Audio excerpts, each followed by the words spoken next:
If you've only watched the clips and highlights from Donald Trump's CPAC speech last Saturday, you're not getting the full picture of the explosive horror show that is the worsening status of the president's mental health.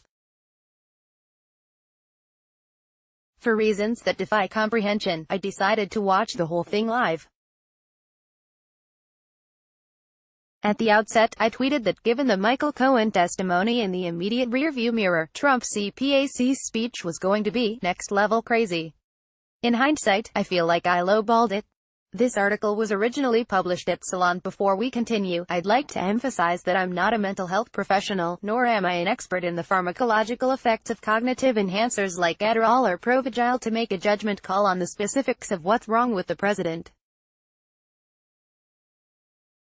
However, I can say with confidence that something's extraordinarily wrong with him, and it's only getting more dangerous for the nation and by extension the world as time advances. At CPAC, Trump ricocheted from his prepared teleprompter remarks into what can only be described as a herky-jerky, stream-of-conscious creepshow, a Willy Wonka ride into the dark, twisted world of Trump's increasingly haunted and scattered brain. There was sweaty red-faced performance art, American flag leg-humping, bizarre and often shouty anecdotes leading nowhere, insults and obscenities directed at his enemies, both real and imagined, mean-spirited attempts at jokes, unabridged fear-mongering about infanticide and murderous immigrants, bug-eyed facial contortions more terrifying than the Momo challenge, and other knee-jerk outbursts that defy description. Remember during the 2016 campaign when Trump mocked Serge Kovalev's disability? Imagine that for 2 hours and 20 minutes, from a man who now has the nuclear launch codes in his pants pocket.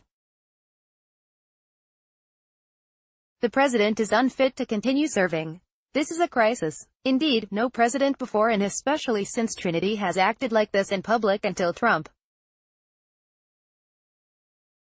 Why? It's chiefly because presidents with access to weapons of mass destruction, specifically an American nuclear arsenal that could destroy the world 1,000 times over, are elected partly based on their sobriety and mental stability. We need our presidents to have immensely sound judgment so that the use of the aforementioned nuclear codes is preceded by sound thought, emotional clarity and informed deliberation. Trump appears to possess none of these traits. Nor is he inclined to even fake it. His judgment was never stellar, ask any New Yorker, and it's only disintegrating further as the rigors of the job worsen while law enforcement closes in. Again, I don't possess the psychological expertise to diagnose whether his behavior is reflective of mental illness or whether it's a politically motivated act for the enjoyment of the red hats. If it's an act, it's just as bad, and still perhaps indicative of a mental health condition. In and of itself, acting like a mentally ill chief executive, a mad king, displays an absence of sound judgment, highlighting a disconnect from social and political norms, as well as telegraphing a profound degree of ignorance about why such an act is unacceptable. Somewhere along the line, though, this became perfectly acceptable behavior inside the Fox News biosphere. At some point, Fox News disciples were successfully conditioned to abandon reverence for presidential decency and decorum in favor of whatever the hell that was at CPAC.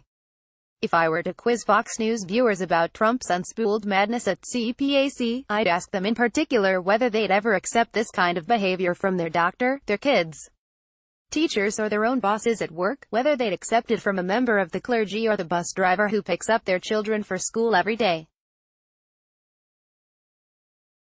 The honest response would have to be no way, that is unless it's okay for our doctors, mid-prostate exam, to snap off a bunch of insulting impressions of the nursing staff, followed by paranoid threats about Hollywood types and racist blurts about competing physicians.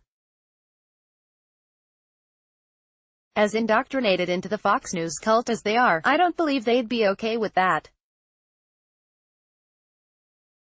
And if it's unacceptable conduct for their doctors and teachers, why on earth is it acceptable for a world leader cloaked in immense power and backed by the most powerful military in the history of civilization? Baby boomer Trump voters in particular, the men and women who taught my generation, Gen X, about how to properly behave in public, how to recognize and surround ourselves with people of strong character, modesty and goodwill, the ideals of contrition, sportsmanship, expertise, rationality and reason, don't seem to hold their current president to any of those standards. Indeed, they expect to Trump reject all those values in order to own the libs, among other ridiculously infantile justifications. When I observe these people, as I did on Saturday, wildly swooning when Trump mockingly impersonates everyone from his military generals to his political foes, when they cheer for his childish flailing and his total rejection of the dignity of the presidency to the point where he insultingly mocks the very notion of being presidential, I wonder to myself whether they grasp how badly they've sold out their own morality for the sake of petty grievances and racial entitlement. I wonder if they realize that they've forsaken the social compact in order to support this glorified street hustler.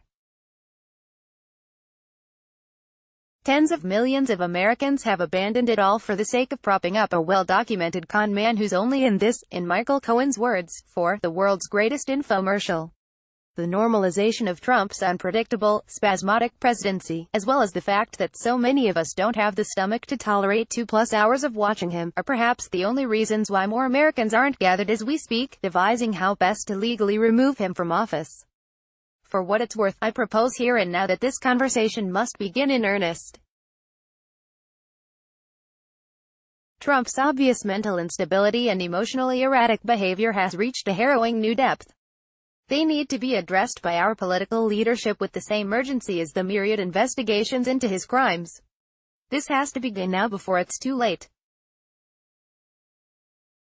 He will clearly do and say whatever it takes to secure his status, and it's the presidency alone that's keeping him out of federal prison. He's at least competent enough to understand this, and he might be crazy enough to do anything to avoid accountability. We're in new territory. There is no roadmap, and what we do now will determine whether Trump is the last Trump, or possibly the first of many Trumps along the not-so-lengthy journey into a permanent form of lunatic authoritarianism.